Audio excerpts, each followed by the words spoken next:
Now we are going to learn about a poem in the bazaars of Hyderabad. About poet. The poem in the bazaars of Hyderabad written by Sarojini Naidu. Sarojini Naidu, the Nightingale of India, was a patriotic and freedom fighter, but her first love was poetry. When she started writing poetry, she imitated English poets. Soon, however, she began to write about Indian themes. She played an important part in the social and cultural life of Hyderabad for many years. This poem describes the various stalls in the bazaars of Hyderabad. About poem. As for the contest, the poem was written as a part of the Swadeshi movement. During the freedom movement, the Indian decided to boycott European merchandise and use the Indian products instead. Though the poem in the bazaars of Hyderabad, Sarojini wanted to convey the message that India is rich in tradition and they don't need the foreign products. So she goes on to give a clear picture of a bazaar where the traditional Indian products are ruling. The poet asks the questions and the merchants answer them. Though these techniques should make the clear picture of the bazaar visible to us. Now we are going to start the poem in the bazaars of Hyderabad. What do you sell, O ye merchants? Richly your wares are displayed. Turbans of crimson and silver, tunics of purple brocade, mirrors of panels of umber, daggers with handles of jade. Now we are going to learn the summary about the first stanza. The poem begins with the poet's questioning the merchants about what they are selling. The first line, what do you sell, O ye merchant? That is the meaning of the poem begins with the poet questioning the merchants about what they are selling. In the second line, richly your wares are displayed means she appreciated the merchants that the merchants are arranged goods in the shop and displayed nicely to attract the buyers. Now it is the turn for merchants. Turbans of crimson and silver. The merchants reply that they are selling crimson, deep red, and silver colored turbans, tunics of purple brocade. Some other merchant replied that they are selling purple brocade tunics. These generally the bridegroom will wear. Mirrors with panels of amber. Some other merchants replied that they are selling mirrors with panels of amber decoration. What is the meaning of amber? Fossilized tree resin or the colored orange, red and in different origin they are there. We'll see here. Some other merchants they replied that they are selling purple brocade tunics. What is the meaning of dagger? The knife's a sharp edge pointed blade. For that there is edge, you see edge is decorated with this jade stone. Jade is a one green stone. It is used to decorate the things like ornaments and knives. The olden days the kings they used to decorate it. Now we are going to read second stanza. What do you weigh, O ye vendors? Saffron, lentil, and rice. What do you grin, O ye maidens? Sandalwood, henna, and spice. What do you call, O ye peddlers? Chessmen, ivory, dice. Now we go for the summary. What do you weigh, O ye vendors? The poet then he went and he will visit the vendors and maidens and peddlers, salesmen. And the poet asked the vendors what they are weighing for sale. The poet asked vendors what they are weighing for sale. Saffron and lentil and rice. The vendor replied that they are weighing saffron, lentil and rice. Saffron, lentil and rice. What do you grin, O ye maidens? The poet then asked the maidens, young girls, that what they are grinding. Sandalwood, henna and spice.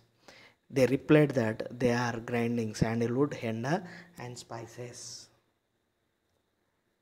Now the poet questioned the peddlers. what they are crying for the trade cry. That they answer that they are selling ivory dice and coins, chess coins and ivory dice they are selling. Now we are going to learn the third stanza. What do you make, O a goldsmith? Restless anklets and ring, bells for the feet of blue pigeons, frail as dragonfly wing, gridless of gold for the dancers, scarabs of gold for the king. Now the summary we learn. The poet goes to the jewelry shop and she go towards the goldsmith and ask them what you are making. That they say that they are making wristlets, anklets and rings. That they are not only making wristlets, anklets and ring, also they are making bells to be tied to the feet of the blue pigeon, as lightweight as the wings of the dragonfly. They are also making gold gridlets for the dancers and golden seats for keeping the king's swords. Now we are going for the fourth stanza.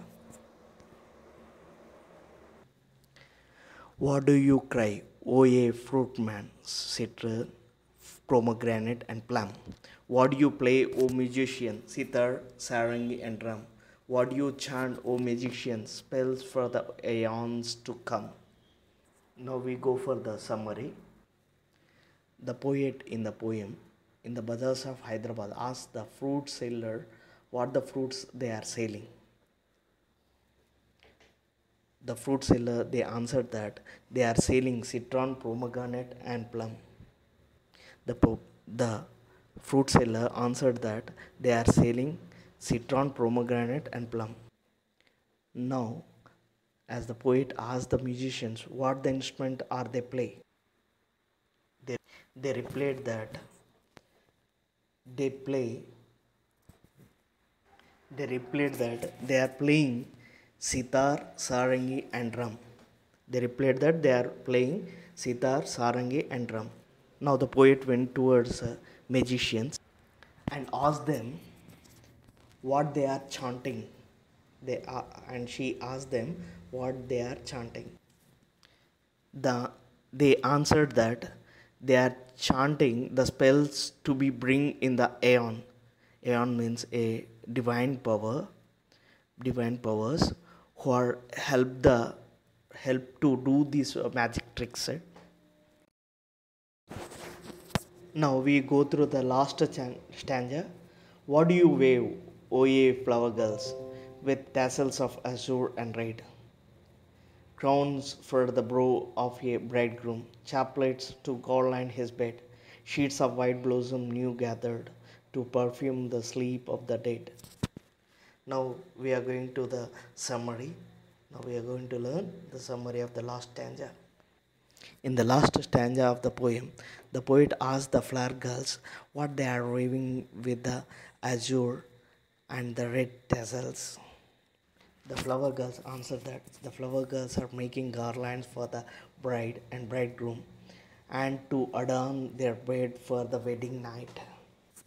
And also they are making flower sheets for newly bought white flowers for the use of dead man's grave for the fragrance. At last, what we learn from this, you see, the conclusion we take. Thus, the poet Sarojini Naidu represents an Indian market to give us a sense of rich Indian heritage.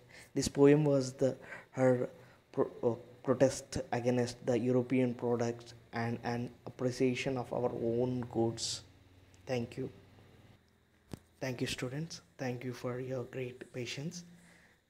And please subscribe my channel, Rehanshi Edu Point.